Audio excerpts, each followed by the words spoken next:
নিজের অজান্তেই ছোট, ছোট কয়েকটা জীবনের পরিবর্তনের ফলে কি নিজেরা সৌভাগ্যশালী হয়ে যাওয়া যায়? অবশ্যই হয়ে যাওয়া যায়।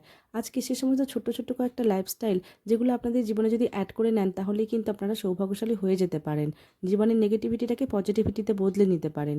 সেটা হচ্ছে সকালবেলা ঘুম থেকে উঠছেন, অবশ্যই ডান দিক কাত হয়ে ডান দিক দিয়ে উঠুন। তারপরে ঘুম থেকে ওঠার পর ১ম এই আপনি দুটো হাতকে মেলে ধরে হাতের তালুর দিকে তাকান। হাতের তালুর দিকে তাকিয়ে হাসুন। হেসে দিনটাকে শুরু করুন। তারপর আপনি সারাদিন যা যা কাজ করবেন সব কিছু পজিটিভ চিন্তাভাবনা নিয়ে করতে যান। মনে করুন আপনি যা করছেন সব কিছুই আপনার জন্য ভালো। এই চিন্তাভাবনা নিয়ে যান।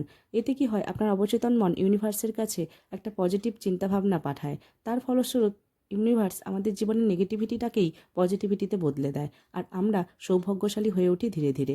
এই রকম অভ্যাস আপনি আপনার জীবনে প্রত্যেক দিন করুন। আপনি দেখবেন খুব তাড়াতাড়ি অনেকটা না হলেও আপনার জীবনের বাধা কিছুটা হলেও কাটবে। আর আপনি আমার ভিডিওতে এসে কমেন্ট করে